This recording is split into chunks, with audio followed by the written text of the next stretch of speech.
So guys, welcome back to another community questions video, but in this one what we're going to be talking about is specifically things for newer players, but it's advice given from higher level players to the lower level players or the beginners or the returning players of this game. Basically the question that I put out in the community questions section post thingy today was, what do you know now that you wish you had known as a newer player? So this should be quite interesting for a lot of newer players and maybe even some like high level players as well. You might find some golden stuff in here too, but also do share in the comments down below any extra things that you think could be useful for newer players, as we do like to help out the newer player base as much as possible to, you know, keep them into the game because it's quite confusing early on and there's a lot to learn. Anyway, let's jump into this and see what you guys think and try and help out some newer players to RuneScape 3.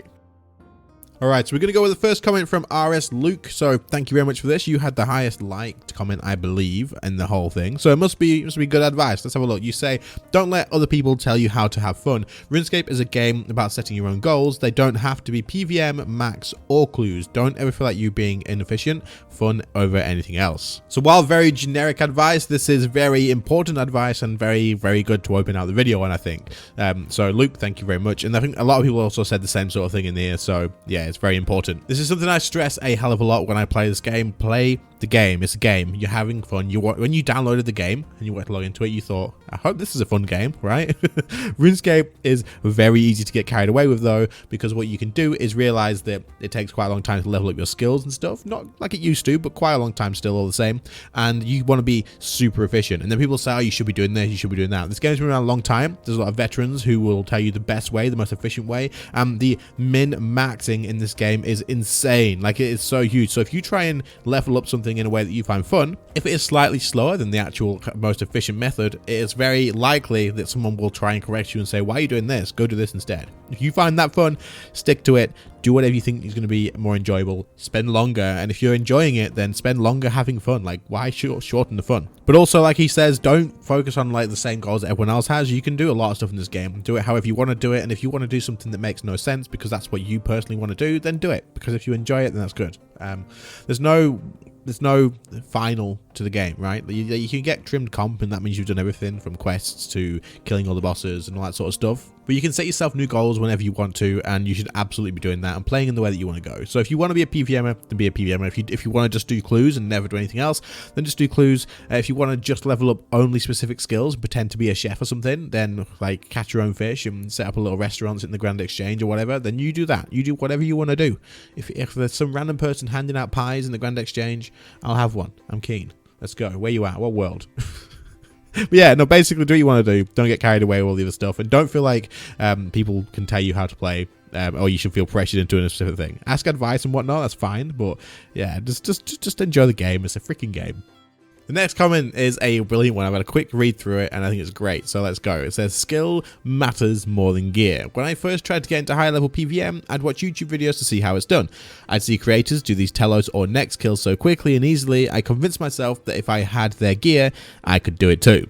I grinded out top level gear with skilling and clues, and guess what? I still sucked at high level PVM. In retrospect, I would have been far better off working on my PVM skills and gaining gold slower against easier bosses with the gear I had, rather than just trying to rush essence items without ever developing the skill to use them. So this is a trap that so many people fall into, and this is so freaking good for early players. So thank you for commenting this, because it's so good. Basically, what this person is saying is they noticed that people had all this high level gear and they got caught in the trap of high level gear means PVM is easy. No, the mechanics are like the hardest thing to deal with than like just having the gear, and someone who knows all the mechanics and understands how bosses work and stuff, and not even just bosses, like it's anything in the game, like mechanics of the game. If you understand how it works, you can do it in low level gear pretty easily. Like I could go do Raksha in Royal Dragonhide, for example, for anyone who knows the difference between that sort of stuff that you may be caught in the still.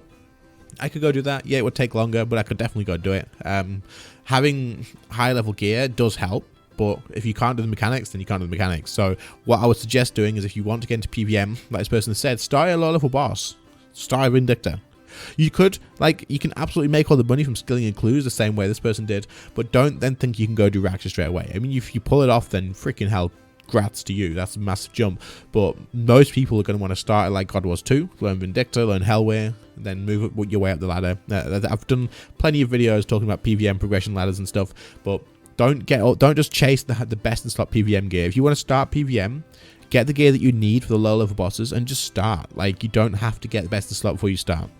It won't make any difference really, other than maybe speeding up a couple of kills. But at the same time, if you have ridiculously fast Vindictor kills early on because you're skipping mechanics because of DPS that you're putting out, you're not learning mechanics and stuff, and you're not learning to actually do DPS properly because the DPS will be carried from your gear rather than you understanding a rotation and like ability use and all that sort of stuff. So yeah, learn the low level bosses first. Don't stress about your high level gear because you don't need 10 build to do PVM. You don't. It helps, of course, with kill times and stuff like that, but overall, using your abilities properly, understanding boss mechanics and all that sort of good stuff is going to be more valuable in the long run. The next comment says, don't only do money making, do the quests and the slow grinds that help you get further. So nice and simple comment. This is actually has a lot of value behind it as well. A lot of people just get caught up in the fact that I need money. I need to be rich in this game. I need to have as much money as possible. And let's say, for example, you pay for your membership with real life money, so that's fine. You don't have to worry about getting a bond and whatnot. So you're not making money to pay for a bond. And basically you just get caught up on, I can make 5 mil an hour doing this. I don't really get much experience out of it. I'm just picking, maybe none. You might be picking up like, I don't know, something from a location, like a spawn point. You're picking up an item and banking it, and filling up your inventory or whatever. It doesn't really give you anything, and all it does is give you like a few mil an hour. Like, a lot of people get caught up in doing that for like 10 hours and then going, yes, I've got 50 mil. And it's like, yes, you do have 50 mil, but like, you could have done those 10 hours and leveled up your account so much, and then by the end of that 10 hours, you could have been making 7 mil an hour, which doesn't sound like that much, right? But then you put another 10 hours into leveling your account up, and you get 20 hours total. Suddenly you're making 10 mil an hour or 15 mil an hour, and eventually it's so much easier, and your account's actually progressed as well. So early on, focus on progressing your account over making money. If you need to pay for a bond, then put the time in, get your bond money, do your daily stuff like your Viswax, all that sort of good stuff. I will link in the description something you can do to help like get a bond really easily. Why even really trying that much? Then other than that, you don't need to focus on having loads of money. Early on, a player early on, level 50s, 60s, 70s, whatever, you don't need millions and millions of gold. You just don't need it because the gear's so cheap, and it's just not going anywhere. You're gonna buy stuff that you can't make use of anyway. Like, there's no point in you having an ascension crossbow when you've got like 60 Slayer if you're leveling Slayer, because like yeah, it'll help, but you're not gonna go kill Nex anyway because you don't have all the other stuff like your overloads and all that sort of stuff. Level your skills up first. Get your overloads, get your prayers unlocked, get your other stuff leveled up, your combat stuff leveled up. Unlock invention, which is a big grind for skills as well. Invest your money back into your account, push your levels up, and then it will pay off in the long run because you'll be making more money. You'll have more content to do because you've unlocked it all, and you'll enjoy the game a lot more. Things will be more efficient, things will be more convenient, there'll be more like high quality of life stuff like with perks and whatnot on your gear. You'll notice the difference, you'll enjoy the game more, and you want to be focusing on putting it into your account rather than just hoarding up a load of money and going, well, I've got all this money but nothing to do with it. So yeah, definitely good advice. You guys are just on it today. Holy crap. Phantom Planet with another amazing tip, which I wouldn't have even thought about involving this because I just would have made the assumption that people know, but you're actually so right. People won't know this. So for anyone who started just on PC, or maybe even the other way around as well, but if you started on mobile, we'll talk about that in a sec. If you just started on PC, this game is also available on mobile as well. So if you don't know that and you haven't got the app yet, download the app as well, because like this person says, use mobile for AFK skills, literally the best feature in the game. I could never sit at a computer doing the boring stuff for hours on end, so being able to AFK on mobile while I do other stuff has been amazing. I quit for 8 years, 099s, came back, and I'm now maxed with 8 120s. Using mobile to your advantage to get through the stupidly slow skills like archaeology or divination and all that sort of stuff makes your life so much easier. You're just chilling, watching TV, whip out your phone, start tapping on some stuff. Do your mining, do your smithing, do your crafting, like all this AFK stuff, fishing and wood cutting and fire making, like all of it is AFK almost, like all of it, like fletching, everything. Do it from mobile if you want, because you're going to save yourself some time. It's going to be convenient, it's going to be less effort, and you can do it from the comfort of your couch or while you're on a train or on the bus or whatever. Like, you can just chill, you can get some RuneScape progress in, and you don't have to then go home, and then when you can sit on your computer at home, you can just chill out. You can do it if you wanted to do in game.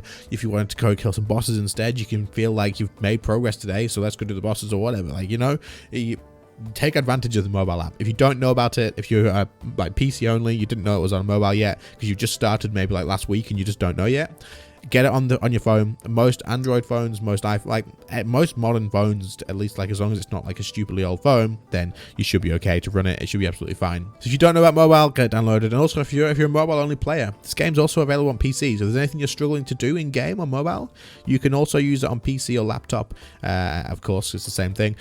And it might make it easier, because obviously it's a lot easier to play on the PC than it is on mobile in certain situations, like killing bosses, for example. This next comment says, if it's too good to be true, it probably is. I got scammed, hacked, lured back when I was a kid starting out, and it was absolutely devastating. But at least I've not fallen victim to these since. So yeah, a lot of people learn from mistakes and stuff, and I've been scammed as well in the past. I was a very naive person. I thought someone could double my Bandos God Sword when it was quite expensive, and I was like, cool, they've doubled it. And then of course I just traded mine over because I was stupid. But anyway, just going back to the actual comment, if someone's offering you something that just sounds too good to be true, like giving you something for free, unless you know them and they're just going to give it to you in like one trade, don't follow along with stuff. It's too good to be true because they're trying to take your items off you, trying to scam you, trying to get on, like, whatever. Keep an eye out and don't really be overly trusting of people that you've just met, because there's a lot of people out there to try and take your wealth away from you, and of course that can be quite game ruining, right? If you lose all of your money and your items, a lot of people's first reaction is to just quit. So try not to lose your stuff. Just be careful with it. Don't take anything to the wilderness that you're not willing to lose, because it will happen whether you think it's going to happen or not. You will lose your stuff. Don't do it. But yeah, just if someone are trying to do something that's too good to be true, just expect the worst of them, right? Like, just expect that they're going to scam your items, because there's a good chance they will try. And people are greedy with the gold in this game because it actually has some sort of value to people. And if you trust the wrong person, then you could lose everything. And even if you think you've known them for a week or two, like, I don't know, some people will go out of their way to make friends with you and make you think that they are trustworthy, and then one day suddenly they just take all your stuff and vanish. It's happened. It happens all the time. Just be careful who you trust. That being said, I'm not saying don't trust anybody. You still have to like get involved in the community and stuff and enjoy the game as an MMO, because it is what it is. Just if someone is asking for your gear, or they keep pestering you to like lend them money or something and they have not paid you back for the last one or whatever, just maybe don't. Just still like friends with them and play the game with them if you like them. But like, if they're constantly trying to get money from you or whatever, just, yeah, maybe don't fall for that, you know? Like, yeah, just be careful is all I'm trying to say. There are so many things to do in this game. To make good progress and avoid burnout, choose 3 goals to alternate between. So this is something that, another thing that I've stressed a lot, right? You're going to get burnt out pretty quick if you just pick one stupidly long-term goal and just chase it forever. And you don't feel like you're getting there. Like, if you start and then a week after starting, you go, right, I found out what max means I have to get 99 in every single skill. And then there's true max, which means 120 in some skills. That's what I want. I want that. That's my goal. It's going to take you a long time. Unless you get your credit card out and start buying keys, it's going to take you a hell of a long time. Now, that's okay, because it's a game and you should enjoy the adventure there, the progress there. And RuneScape is incredibly addicting for getting those levels up, and it really is. Like, it hooks you in. You see those levels go up and you're like, yeah, my numbers are going up. At least that's what it was like with me, right? And a lot of other players. But either way, enjoy the journey there, but have a few goals along the way.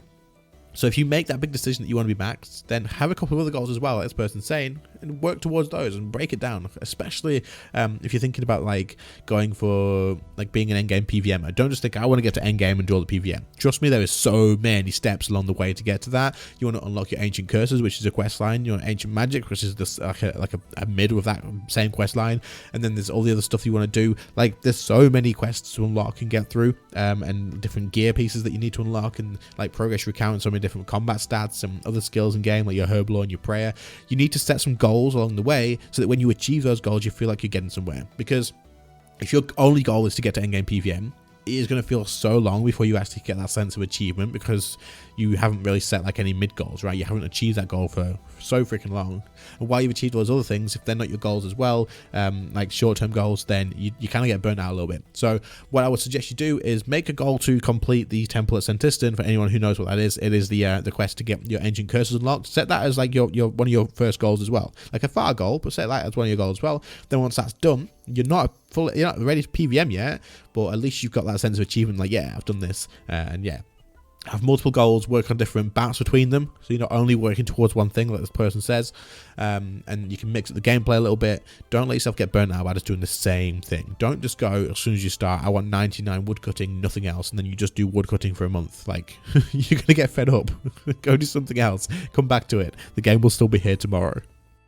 So the next one, which is number 7, says the wiki is your best friend. Make sure you use the wiki. For anyone who doesn't know, for any newer players that are joining, the wiki is basically like your information for everything. You have to know like how to use the wiki to get through a lot of the stuff in the game. It's just too freaking helpful. So basically, if there's any stuff that you have a question about in game and you're not sure how to get it and you can't ask the clan, say you're not in the clan yet, there's no one online or whatever that you can ask about, don't stress and don't like panic or spend hours trying to figure it out. Just go to Google, type whatever it is you're looking for or want information on, and then add RS3 wiki at the end of it, and it'll come up. The first page should be what you need, but if not, just scroll down a little bit and you'll see that it'll say the item or whatever it is that you're looking for, and it'll say the RuneScape wiki. Click on that, and on that page you will have information about whatever you need, anything that you could possibly think of and need to know about whatever it is you're searching. It'll be on there. I will link the actual wiki page here in the description, but you don't need to worry about it too much, because the easiest way to find what you need is to search that in Google, and it'll come up as the first thing. So do that, keep that in mind. This is probably going to be one of your most valuable tools when learning the game, so keep it in mind. It's definitely helpful. Okay, so we're going to make this our last one for this video, I think, as we don't want to drag it on for like half an hour like we normally do.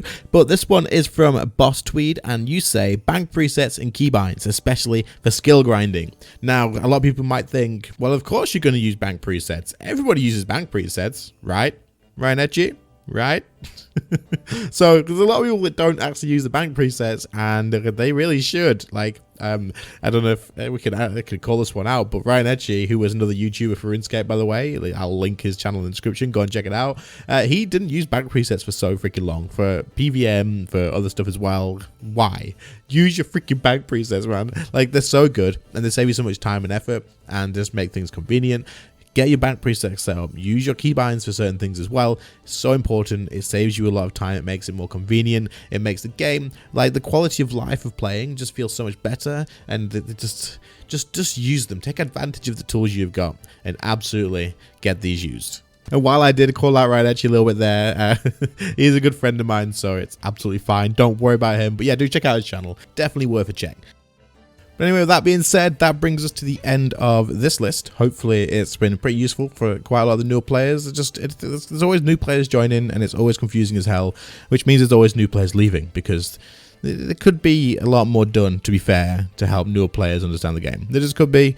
So hopefully this helps out anybody. It's a bit sad that people have to come to YouTube to find like all the help and stuff, and a lot of players won't bother doing that if a lot of stuff confuses them straight away, but it is what it is. We can only try to help, I suppose. But like I'd say, I hope it did help. If it did, then do leave a like on the video. Subscribe to the channel if you're new around here, or check as well if you have been watching the videos. Check you are subbed, because a lot of you guys watch all of them but aren't subbed. So just check it. Give it a click. It's not hard. Give it a click. It's free. But otherwise, thank you to the channel members for your extra support. I appreciate you guys very much. Your names will have been on screen at some point during the video. I very much appreciate the extra support. Like I say, if anyone else wants to join the channel members, you can click the join button by the sub button and see what perks you get while doing that. Otherwise, thank you all so much for watching. I appreciate that too, and I will see you all in the next one. See you later, guys. Bye.